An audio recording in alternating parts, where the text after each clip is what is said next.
family members de la familia. Mi nombre es Amarodago, son bienvenidos de nuevo a mi canal. And to my English subscribers, hello family members. My name is Amarodago and you're welcome back to my channel. If you're a new member here, you are highly welcome. If you're an OG, you know I do this for you. Thank you for tuning in. I'm originally from Nigeria and I bring to you content based on how you can obtain your visas, immigration news, and how you can live your best life right here in España. If you think you can relate to that kind of content, please do well to consider subscribing by pressing the red subscribe button down below, turn on your bell notification so whenever I post you'll be the first to get notified, liking this video if you like this kind of content, sharing this content to other people who you think may need problem solving videos like this, and just leaving your thoughts on the said topic or suggestions of subsequent videos you would like to see here on this channel.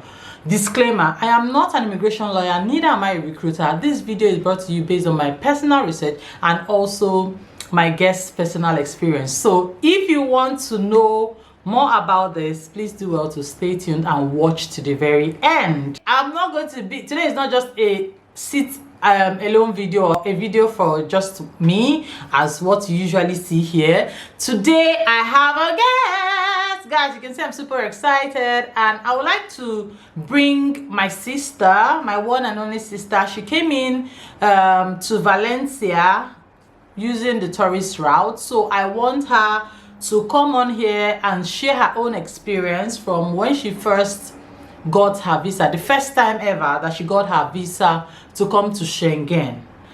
I want her to share her experience because I know there are so many of you out there that are finding it difficult to get a Schengen visa, especially when you're a first timer and also when you are a single person. It's usually harder for this set of people. So yes, I feel your pains and I thought I should bring someone who has actually walked in that shoes to clarify the ground and make it easier for you to get a Schengen visa whenever and however you want. Alright, so stay tuned, watch to the very end, don't skip a beat. This is an interview session, so it's going to be super fun.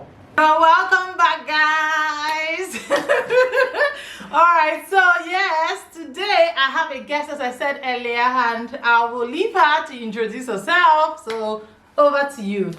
Hola, ¿cómo estás, familia? ¿Cómo estás, el trabajador? My name is Choma Ume and I am Amara's sister. I'm here in Spain with a tourist visa. I actually live in Lagos, Nigeria. I am a Nigerian for life. I love my country.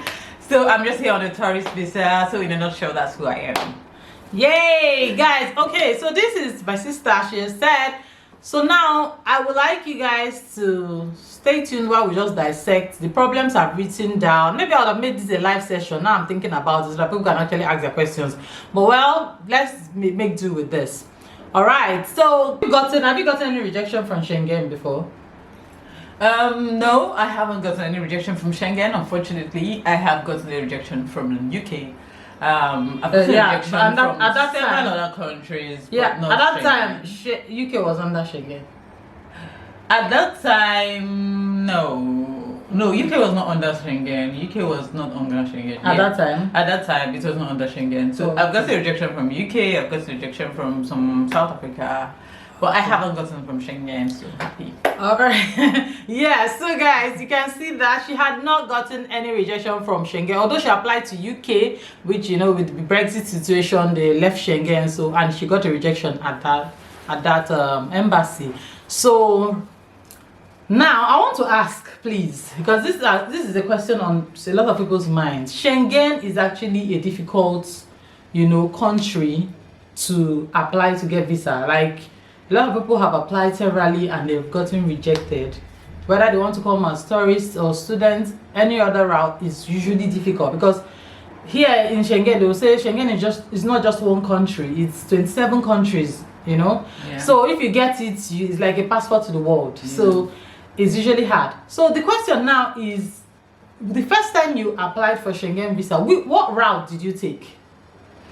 The first time I took a study route, that really upped my chances. I am a single woman living in Nigeria, and you know how difficult it is for single people to get visas. So I took the study route. It just happened that I was to attend a school program. I just had to join a group of people, and then we decided to take the study route. I'd like her to go further to explain to us as somebody who is single and who has never gotten a Schengen visa, what route would you advise people in this shoe to take? Okay, so very much I feel like people should look out for opportunities. So in my own case, I happened to be doing my master's at the time, and there was an opening for people that wanted to travel to a country for study. And An exchange program. An exchange program, basically. And at that time, a lot of my class members, we are just 7 of us that went. Out of 45 people, it was just 7 people that decided to embark on that journey. And my friend, my very close friend, kept on telling me, Chama, you need to use this opportunity. You need to use this opportunity. So that was how I decided to opt in for that program, and it really helps me because, one, I had never traveled before. Secondly, I'm single, and these apologies to all the single peoples in the singles WhatsApp group. It's not Being a sin to single be is not a single, sin, but I must tell you, it has it's its a challenges. disadvantage. Yeah. Yes, when you're traveling, because you need to now be able to like prove to them that you're coming back, and that was a huge challenge. Another thing that helped me was the fact that my school used the services of an agent. That helped us like crazily. We didn't, at the time, the woman felt like she was frustrating us because of all our demands and stuff. But at the end of the day, we got 100% acceptance. Like everybody that applied got their visas. So she really helped us to understand the fact that Schengen is not like coming to Nigeria. In Nigeria, so many things, and you can find a way around so many things. But here in other countries, it's not like that. So the woman had to make us understand. And you can imagine all those bosses in my class that would be like, yeah, do you know who I am? Yes. Do you know who I am? Do you know who I am? In the borders of Nigeria. Yes, guys. Here, you need to do what the law says. Yes. And that is it. Yes. If you want to use the study routes that she's talking about, like maybe you actually schooling in Nigeria, you want to come for an exchange program. I know even some secondary schools in Nigeria that, like all the top tier secondary schools that do it, exchange program. Yeah, you can use that route to actually come here, but usually I am not one. Usually you have to use the service of an agent because they will not allow you to like go one to the embassy. Since you guys are going in group, it's usually an agent that will organize all those things. Because here on my channel, I don't even advise people, if you're going single-handedly, to use agents. You know, I will not tell you that. But if you're going as a group, like maybe a church program, like a pilgrimage, which they usually organize in churches, school trips, you definitely will have to use an agent because you're going as a group. So yeah, that's just to clarify that aspect. Okay, so what are the requirements that were asked of you? As you guys were going in group, what requirements were asked? Okay, because it's a group program, we're all going in group. The requirements were a little bit different, and it was a school that was actually organizing the trip. It was a little bit different. The fact that I'll start from the things that we had to provide. We had to provide our proof of funds. If we're being sponsored by our organization, we're meant to provide the proof of funds from the organization. Okay. We're also meant to provide, of course, our international passports. Of course. And of course, we're meant to provide our letters of employment from the organization that was actually we were working in. So at that time, it meant that everybody was working for an organization. Yes. Because you can't not go without being affiliated to any company. Yes. So you have to provide the letter, you have to provide the employment letter, you have to provide a leave application letter, your pay slip. You need to provide your pay slip. So anything that shows you that you're going with, this is the company you're working with. It shows that you're actually going there and you're coming back. You're going to come back to resume work. The people proof of funds. Personal proof of funds. If the company was sponsoring you, you didn't need to provide a personal proof of funds. But if the company wasn't wasn't sponsoring you, you can actually provide your personal proof of funds. So all these things are listed. I might have skipped 1 or 2 or 3 of them because you have a list of all these things written out somewhere for you. Yeah. Or of course you have Amara here that is always guiding you to all these things, so she has an idea of everything what you need to provide, both in original copy and in photocopy. Yes, so all of those things you provide to them, just as the way they stated that they wanted it. If they need a photocopy, fantastic, provide it in photocopy. If they need a original copy, you actually provide them an original copy. And also, let me also mention one thing. the main reason why most of these people request for these things is the fact that they want to see that you have ties and you're coming back to the country, especially when you strong ties has to be established. So at the end of the day, I had to also provide, if you have landed property, bring out your yes, please, guys, of ownership. Yes. If you're married, marriage certificates. Okay, for us singles, provide proofs of investment, proofs of if you have shares, certificates of shares. All these things will come together to show them that really you're a Nigerian and you don't want to run away. Yes. You have strong ties to the country. So anything that shows that you are coming back is very important. Like, even when it's not on the list of things to provide, just bring it. They want to see that. Yeah. Because as much as it was quite, I won't say it was quite easy, because I've been rejected in 2 other countries. So I must tell you that a friend of mine has been rejected 10 times coming to Schengen. No, and this is no joke. Kidding me? 10 times. Wow. Coming to Schengen through study route. Wow. Yeah, he actually told me this and I felt so sorry for him. Okay, guys. Right now I would like to stress on the fact that using agents when you are coming as a single person can actually mar your process altogether. I'm not trying to kill anybody's job, but I'm just telling you the fact, because I've experienced. And there was one time, when was it? 2017. I actually applied to come to a Schengen country, which was France. I used an agent and I got rejected. I wanted to UK. Yes, I used agent Emmanuel. Shout out to Emmanuel. I used another agent for UK in 2015. I got rejected. So yes, rejection happens to the best of us. Now I'm in Schengen. I have my residency, so no more rejection for me. That's the story for another day. But yes, don't be like put down because you are rejected. Schengen people love to reject people. they reject at will. Once they sense that you don't have any strong ties, guys, this strong tie can actually rubbish your application. You need to establish a strong tie. Nobody wants you to just, tell them mouth that you're coming back. That's not enough to prove that you're coming back. You're coming back, you have to show it with a link to something in your country.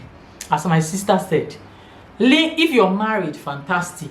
You put your marriage certificate. It shows that, okay, I'm married though, I have kids. You put your children's birth certificate. If you're not married, you can put shares, landed property if you have any, or that you have a job that you are actually currently working in. You put proof of funds, appointment letter, pay slips, all those things are to prove that yes, I truly have a job. You don't just come out and say I have a job. No, you have to show something to prove it. So these are some of the things that will tie you to Nigeria. I'm talking to those who are applying from Nigeria. If you're applying from any other country, same thing goes for you. Just show that you have strong ties, because Schengen will definitely do their investigation to find out. All right. So now, going further, I would like to ask you this question. Were there any challenges you experienced for that first time? So the first time, as I mentioned, it was through a school route, study route.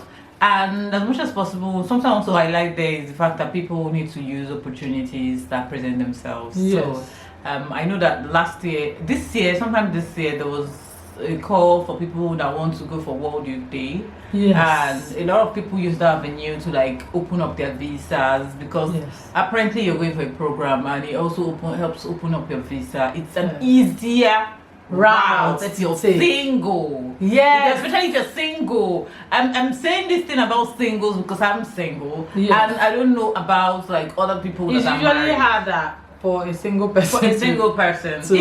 Yes, it's usually harder for a single person. The only time it won't be hard is if maybe you've traveled before. You've gone to a first world country like America, Canada. You have your old stamps, and it will be easier. But once your virgin passport is what you have, you've never traveled, you're single, no strong ties. You need to take routes that will help you. Like this World Youth Day happened sometime early this year, and a lot of people that I know used that opportunity to come to Schengen. It happened in Portugal, by the way. Yeah. Okay, so the challenges I faced then was, of course, I was getting sponsorship from my organization, so I had to like literally get the approval funds to show that I was going through the company. Okay. You know, it was a bit delayed, but yeah, that was fine. I was able to get that. But it needs to be clear to you, what are you using? So are you going through the company's funds? Because if you don't, there's a certain amount of funds you have to have in your account. Yes. Right? Yes. Then you need to also show that you have income, steady and stable income into your account. Because if you don't get that, if you're not able to show your pay slips, if your pay slips do not reflect that the payment is made into this salary account, they trace all that stuff. And if you're not able to show those proofs that you're getting salary, stable income into that account, then it's also a write-off. So even if you pack like 5 million naira into an account, just like that, they actually get to look and say, okay, this what's thing going on? Fishy. This is Something suspicious. is not adding up here. Yes. And then even when I was doing incoming, because I provided my company's proof of funds, I also added my own proof of funds to show that I was working in the organization. Yes. Not just to say that I have enough funds. Yes. But to show that I was working in the organization. Yes. Because I needed to show that proof. Yes, right? and another thing is you're working. Yes. But you don't have money in your account, guys. You can say you're working and you don't have enough money in your account. That is fine. Yes. Yeah. But you cannot even show that you're earning salary from your work. It's fishy, guys. It's fishy. Yes. It's very fishy if you cannot show that, okay, I'm earning At something. least you're from my earning. account. At that point, you might not like have maybe Enough, substantial yes. amount, but it to show that, okay, last month I earned my salary came in. Last 2 months, all the other months, my salary has been coming in. You get. Yes, because there was a time I submitted and I didn't have like enough funds in that account. Yes. They said it was okay. Yes, it's always okay because you're going as sponsored. As sponsored, yes, as a sponsored in a sponsor. Most of the documents that they told us to provide, I was able to provide it. But one thing you have to take note of in Schengen application is that they are very, very, very miserly with the dates. So supposing you want like to stay for 2 weeks, show the proof that you're going to stay for 2 weeks and you're going to come back. Travel itinerary, yeah, put your travel itinerary, put in everything you want to do. Imagine me applying for a 5-day visa and I got a 5 days. Like not one single day extra. Yes. So the next day after the event, I packed my bags and I was going. So that is how it is with Schengen. You don't think they'll be generous with you. Yeah. Not for any reason. They're not going to be generous with you. They're going to give you exactly what you request what for. you need. What you need. Oh, you're coming for a program that lasts 3 days. They will give you 3 days, guys. Don't think that, oh, because I applied now, they will give me 1 week or 2 weeks. No, 3 days is what they're going to give you. So yeah, take that into consideration when you're applying. Yeah. We have been able to discuss challenges, requirements, and her experience generally as a first-time traveler, and also challenges she faced as being a single person. So now I want to go on further to ask her about what was now her experience as somebody who is traveling for a second time to Schengen country. Yeah. Okay, so as a second-time traveler, it was basically, my experience it's a little bit easier. It's a lot more easier because, of course, even in the travel document, they will ask you, have you traveled before? And if you traveled before, what's the details? You remember the dates you came for appointments and stuff like that. You put all that there. But that does not remove the fact that all the things they require for you to get you need to put everything. But then again, I realized that, okay, the first time they gave me exactly the day I requested for, but now they added like a few more days. Yeah, they added for a few more days, so it was much better. And of course, they gave me a leeway to travel like for between a space of 1 month. So it was easier and it was a little bit more relaxed. I think that as you apply, travel more, they give you more consideration. They open it up more, like it shows that you are reliable. They can trust you to an extent. They can trust you to a large extent. Yeah. So they want to also give you more. They want to be more generous with how they offer you their days and things like that. So it's much easier because I knew the things I had to put together from the first experience of the first time.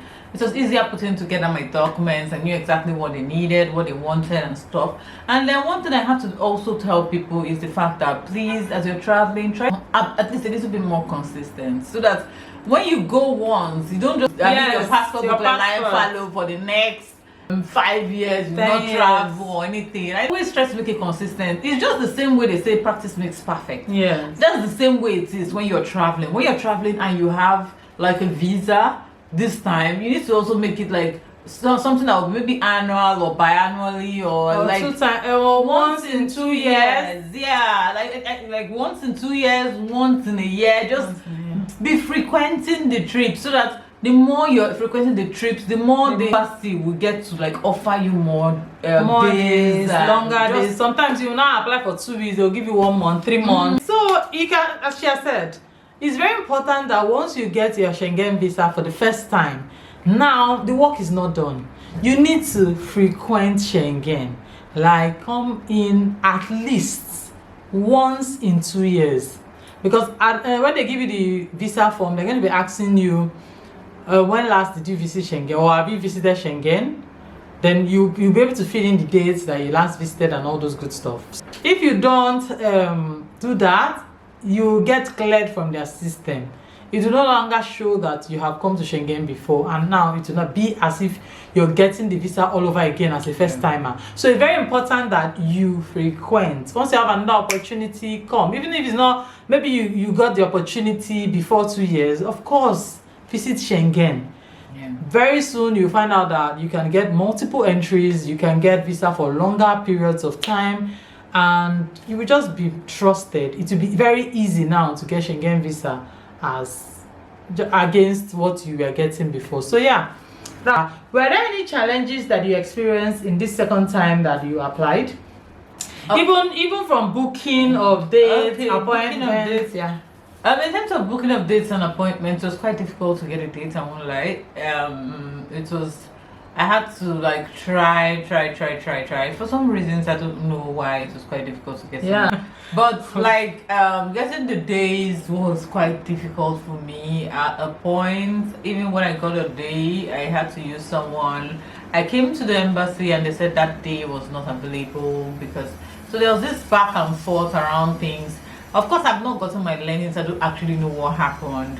But I'm trying to just tell you guys out there that you need to also be more cautious of, like, when you're trying to book a date, if you're not able to book a date, you need to get help so that someone can help you and all that. We also know that also making payments for these things most of the times are actually in dollars. It's difficult, yeah. They're actually not in the currency of the country. So that was actually a huge challenge for me because even if you have a dollar card, sometimes the dollar card doesn't go through. It's all messy. At the point where I had gotten my dates, it became a little much easier. I would just put my documents together because I had experience of what it is that it needed. Unfortunately, on the day of appointment, I went there and they said my booking was invalid. So it happens. It happens. Yeah. Especially when you're not dealing with the consulate directly. Guys, you know that when you're coming for tourist visa, you don't go to the consulate. Well, that's not the embassy that handles tourism. VFS handles tourism, and it's an agency that they use. So that situation can be messy, trust me. So yeah, so these are some of the challenges she experienced while she was trying to get her second time Schengen visa. So in summary, what will you advise people who are coming as tourists to Schengen? Okay, the few things I want, if you're not even taking out anything, the few things I want you to take out is the fact that, one, you need to look out for opportunities. Two, if you sell wine, if there's a winery exhibition somewhere in Europe or any country that you want to visit, leverage on that.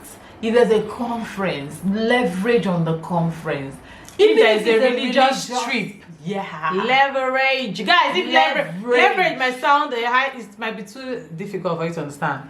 Chook your head. Chook your head. Make use of this opportunity. You know, always bring it down to the Niger standard. Make use of this opportunity. Don't like disregard all these kind of trips, like group trips that you can actually maybe they are announcing it in your school, in your church, in your workplace, anywhere you have an opportunity to go on a group trip to Schengen, use that opportunity. That opportunity might be the only opportunity you have to gain access into Schengen. I'm not exaggerating. Exactly my point. So you need to use opportunities.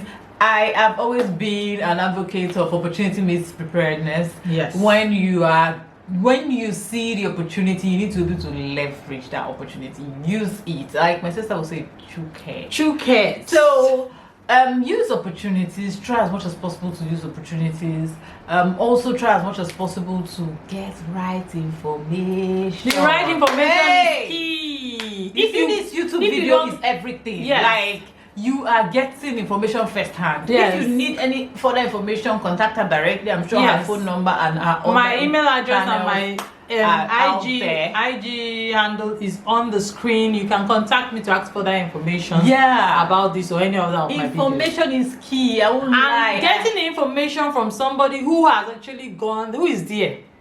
As I'm in Schengen now. She is also in Schengen. She came from Nigeria. That's why I brought her here to come and tell you guys. I don't like talking about things that, oh, maybe I heard it from somewhere. I would prefer you to get the information from the host directly. There's nothing like experience. Yes.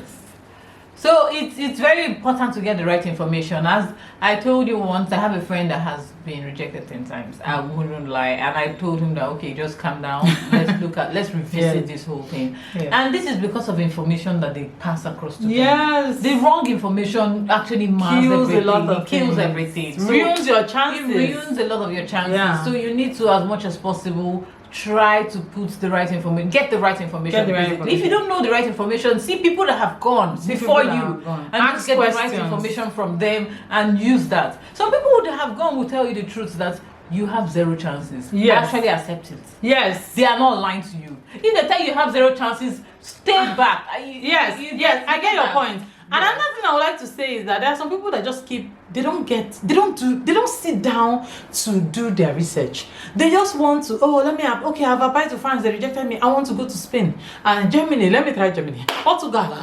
You don't see, guys, if you do the same thing, you get the same results. If you did the same thing for Germany, you carry the same document, go to Portugal, they will reject you. And the thing about Schengen is that all these countries, they are connected. As you've been rejected in France, you go to Spain the next year. They know that France rejected you. They will ask you if you lie. They already seen it in their system. Yeah. So you need to sit down. Once you get rejected, sit down and now find out what happened. Why did I get rejected? You need to change something. You need to change your circumstance in order for you to apply again so that you get a different result. Honestly speaking, this is the fact. I don't like a situation whereby somebody has gotten 10 rejections. The embassy will begin to feel that there's something about you. Maybe you're shady, or you brought a fake document, and that might not be your case. Yeah. So it's good that don't accumulate so much rejections. Yeah. Try as much as possible to hear the story of people who have gone and were successful at it, and change your circumstance before you apply. I know you can get 1, 2, 3 rejections, but don't make it so much that the embassy will begin to look at you. This one is a no-go area. Yeah. This is the end of our video, guys. If you did not learn anything from this one, you are lying. Yes. So guys, do help to subscribe to my channel and turn on your bell notifications so whenever I post, you'll be the first to get notified. And also, before you leave this video, remember that I do translated documents. I can translate your documents from English to Spanish with the people I work with. I work with authorized translators. So yeah, that would be very, very easy for me to do. All right, so contact me using the email address above, I mean to say. All right, see these 2 videos before you leave this channel, and see you next time. Hasta luego.